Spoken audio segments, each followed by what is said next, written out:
one of the most talented at his position in the game, and he's back here on the Rich Eisen Show, fresh off of a 13-catch, 196-yard performance against the Houston Texans, getting set to take on the Minnesota Vikings and try and sweep the season series and potentially nail shut their 2020 hopes. We have Davante Adams of the Packers back here on the show. How are you, sir?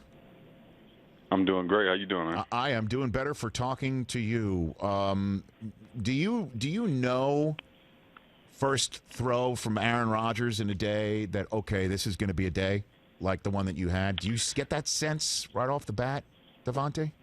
Well, I think it's when we get off to the type of start that we did. That's what kind of lets me know. The first ball isn't usually an indicator, but mentality-wise, as soon as I get my hand on that ball, if it's early, I feel like this is the type of day we're going to have, especially when you know what type of defense you're going up against and, what they like to do. So it's just about capitalizing on those opportunities. But, yeah, you get a couple of them early, you can definitely start getting your mindset on that. Because I hear so many times watching a game and also talking to my guy Michael Irvin on the set, you got to get your star receiver in the mix right away. You got to get that guy right away. So there is some credence to that, you're saying. Yeah, absolutely. Yeah. Once you get, I feel like just mentality-wise, and, if you look at the numbers, I've never done it, but I feel like, when you get your number one going early and he's able to get his hands on the balls and be able to make some impact plays, I want to say that it has to be pretty good as far as, at least the production by the offense, if not, the entire team and ultimately equating to win. So, anytime that I can put on for the team and do as much as I can with the ball, I think it'll put us in a good spot. And let's be honest with each other, Davante, and I'm not just saying this is because I don't want to call anybody out, say on Houston. Maybe you didn't have that feeling this past week, but when you do catch your first ball, if not your second, on somebody that you've got him. That's happened before, right? Yeah. Right? The defender. Oh, absolutely. Typically when, at the start of a game, just based off how they come out confidence-wise, how they decide to play me, I typically know how the matchup will go.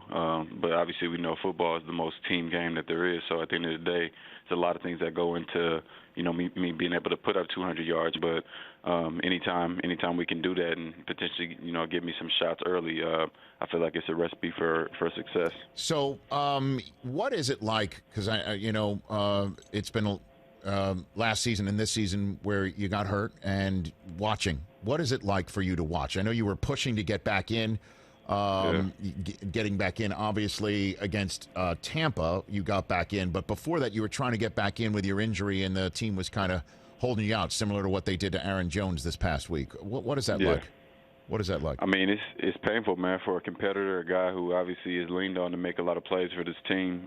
It's tough to sit back and watch, but honestly, it's been a little bit of a blessing in disguise just for the entire team, because I feel like it's allowed some other guys to get some opportunities that they may not have had if I was in there the whole time, and gave them some options just to show the coaching staff what they're about. And I think a lot of guys like Allen Lazard has stepped up in some of those moments. He's obviously injured right now, but last year in my absence and this year, he was able to do some stuff in that Saints game, had a really big game. So give some other guys some ops and allows me to kind of coach and just lead with a little bit of wisdom and, experience on the sideline. Coach, walk me through Coach Adams. What does Coach Adams sound like?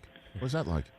Man, well, it's not a lot of yelling because these guys make it easy for me as a vet. It's obviously this is the most distance as far as years that we've probably had in this room in a long time. So, those guys go out there, they watch how I do it, and they watch just how to go about their business in the right way. And I feel like that makes it, just based off how they practice, it makes it a million times easier for the game. So it's pretty easy. I just got to kind of throw my pointers in there based off what I'm seeing. And, hopefully we don't have to do too much of that so I can coach while I'm playing, because that's a little bit more fun for me. Davante Adams, 3-time Pro Bowl wide receiver of the Green Bay Packers, back here on the Rich Eisen Show. And you are a perfect person to ask this question to, because as you know, the draft narrative was no help for Aaron. No help. As a matter of fact, they draft his potential successor. No help for Aaron at the wide receiver position in the deepest wide receiver draft we've seen for quite some time. How did that criticism land in the wide receiver room, Davante?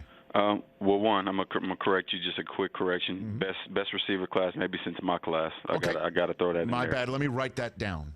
Thank Let me you, write thank that you. down. I appreciate Okay. that. Okay. But it was, it was obviously a little bit of a shocker to everybody. It was no surprise that just based off of, some needs that we had, some guys that could potentially help us, or a position that we could potentially get some help and take us to that next level after being so close last year. You know, it was definitely a thought in everyone's mind that we do that, but just the way we do it the Packer way is just to buy in and trust it. So at the end of the day, I mean, you know, we've trusted it. We love Jordan, and we've welcomed him, and he's done a great job since he's been here. So same with Aaron. He kind of took him in just how he has anybody else since he's been here, and you know, you can see the evolution now with Jordan. He's even gotten that much better since he's been here. So as we continue to push, you know, whatever happens in the receiver room, you know, whatever happens.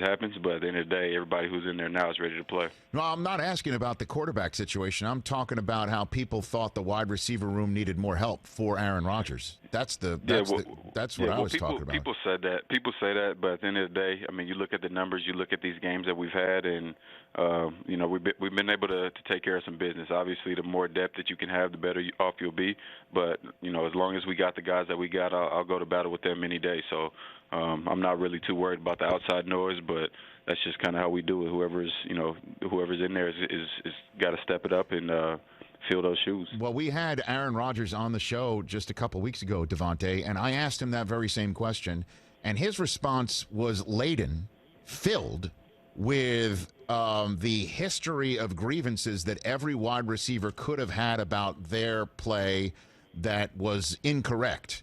I mean, he literally went through the litany of Lazard in particular about his history of first being a tight end, and then Jacksonville let him go, and then he couldn't get on the field with Green Bay. I mean, he knew literally every aspect of his personal career path, and I'm wondering what that means for you and the rest of that room. Well, I mean, just shows that how invested he is. I mean, a guy that caliber isn't typically expected to know certain things like that, especially as it pertains to things that were before stepping into this building. So just shows how invested he is into his guys, and even guys who the whole world may not know. He knows those specific details that I feel like, honestly, it ultimately ends up allowing you to have a closer connection on the field. So that's just the type of guy he is, and it also says a lot about Aaron as far as just his memory. I mean, because there's a lot of things that he brings up, and I see it on the field a lot, where he'll give me a signal of something that we haven't done since you know, camp of my second year here. So just his memory is pretty sharp there too. So I think it says a lot about both of those guys. I got to pull on that string a little bit here. What do you mean? What do you mean he'll bring something up like that? Walk me through that a little more, Davante. Well, I mean, you know, just like a signal or something that he told me based off of a play that he saw Week 7 in 2015. He'll you know, we'll go through walkthroughs right now, and he'll see that same look now, give me the signal, and see if I run it the proper way based off how he coached it years ago.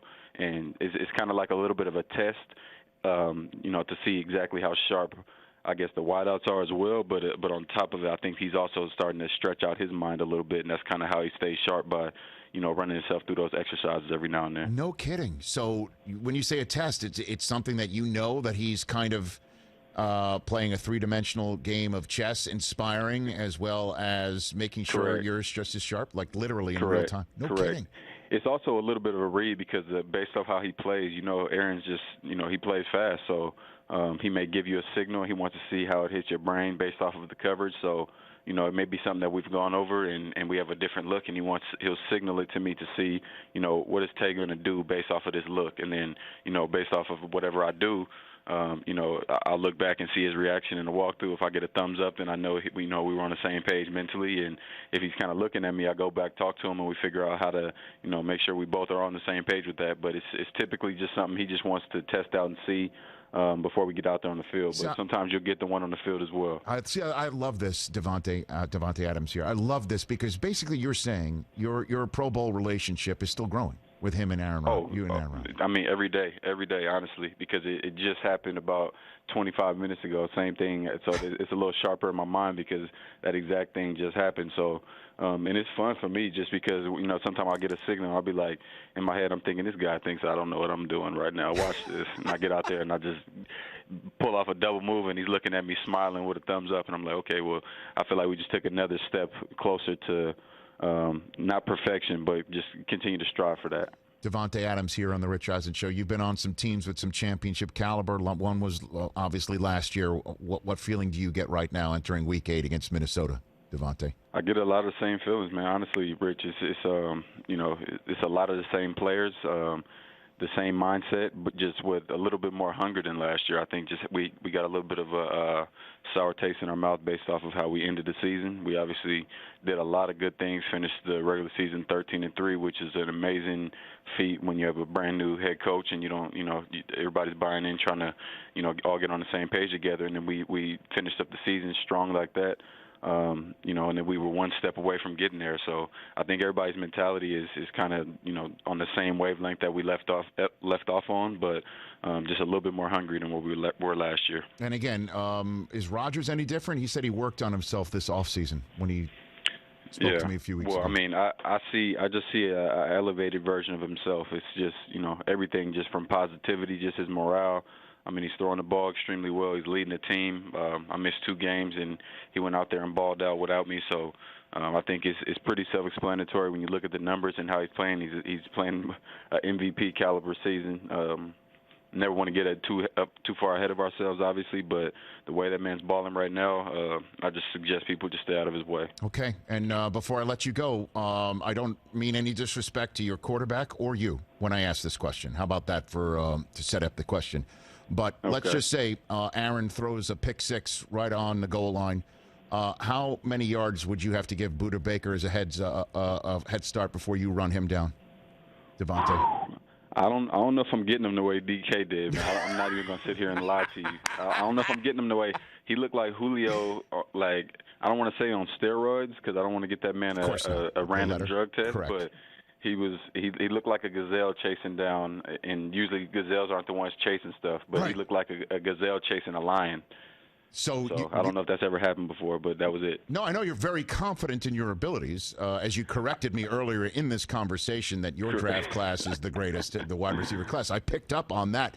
But DK Metcalf, you're saying that was particularly something that maybe you might not even be able to run down, is what you're saying. That is special there. I would say him, Tyreek Hill, and maybe I don't know. That's the only 2 people I can say right now. Anybody else got to prove it at this point. But maybe like a Marquise Goodwin speed, something like that. One of those guys can go ahead and get that. I'm gonna chase his butt down, but yes. I don't know if I'm gonna hawk him with a 20-yard head start on me. Well, not just that. You got to be able to make the tackle at the end too. You got to tackle him, right. And he wasn't even close to scoring. That's the thing. That's what really got me. I think Budda looked back at him, and he may have had a little cut across the field, or a little swerving or something had he known. But I don't really blame him because there's not supposed to be anybody that can run that fast and get down there that quickly. Well, so at the end of the day, we'll just say good play to Budda. Yes, you just got to tip your cap. So who's the fastest on your team who might be able to pull that off? Would you be, or is there somebody else? Would you? I wouldn't say I'm the fastest. I'd say it's probably it probably come down to like a Marquez or a Jair's pretty fast too. What about Aaron Tyler Jones? Irvin. What about Aaron Jones? Aaron Jones is fast, but I don't even think I can say Aaron Jones faster than me, man. I mean, he's gonna have to race me and prove that. But I don't know. He's broke some, but I don't know if he got me just yet. We'll see. Davante, I love our chats. I really appreciate you giving time. Let's chat down the road. I appreciate the call. Thank you. Absolutely, Rich. Appreciate it. Right back at you. That's one of the best in the business, Davante Adams. Even tipping his cap to DK Metcalf.